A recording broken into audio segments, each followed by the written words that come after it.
Okey geng, sabun projek Wira Geran aku ni. Untuk pengetahuan korang, tayar belakang belah kiri Wira Geran aku ni, brake dia lekat tau. Jadi hari ni aku nak servis dan cari punca kenapa benda ni boleh berlaku. Okey, first kali aku cuci dulu guna brake cleaner. Lepas tu aku tanggalkan segala bolt dan nipple screw dekat belakang pump ni. Untuk buka pump yang lama ni, aku target benda ni lah yang rosak. So aku gantikan dengan yang baru, jenama NBK. Pasang pump baru dan segala semua bolt yang ada. Lepas tu tak boleh masuk pula drum ni. Aku cabut adjuster handbrake ni dan ternyata adjuster yang belah sini pun dah jam dah. So aku servis balik, hilangkan karat apa semua dan taruh balik dekat drum brake. Dan lepas tu barulah boleh masuk drum brake ni.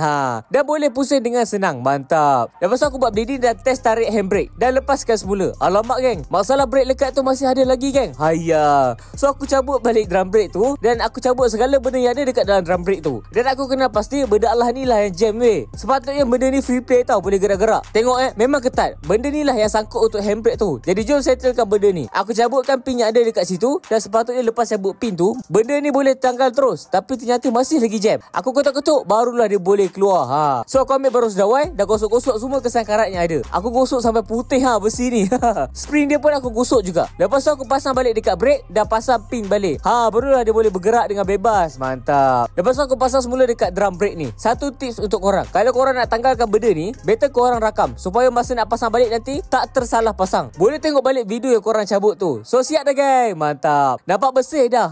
So aku pasang balik drum brake ni. Lepas tu aku tarik handbrake. Mantap, tak gerak. Okey, lepas tu aku try turun handbrake. Mantap geng. Dia boleh bergerak macam biasa geng. Jadi settle dah geng masalah brake lekat dekat tayar belakang ni. Selepas tu barulah aku boleh teruskan bleeding untuk dua-dua tayar depan. So yang dekat depan ni aku nak tunjuk je lah problem apa yang ada. Tayar kiri ni kan memang melekat habis kena tendang baru dia boleh cabut. Lepas tu boleh je bleeding dua-dua brake macam biasa. Cuma dia punya nipple screw tu dah berkarat geng dekat dalam. Aku kena gosok nipple screw tu untuk hilangkan karat dia. Baru boleh pakai balik untuk bleeding. Dan sebelum aku pasang tayar, aku dah gosok semua karat yang ada. Apa-apa pun tangki minyak jangan lupa untuk top up balik. Tutup penutup dia. Lepas tu pasang soket master pump ni, pasang air intake balik, pasang tayar. Dah jom kita test sistem brake yang baru ni. Jujur aku cakap geng, memang melekat habis weh. Tekan sikit je kereta dah berhenti dah. Maklumlah servo Pajero kan. Jadi settle dah geng masalah brake yang tak makan dekat Wira Geran aku ni. Jangan lupa follow aku untuk update seterusnya.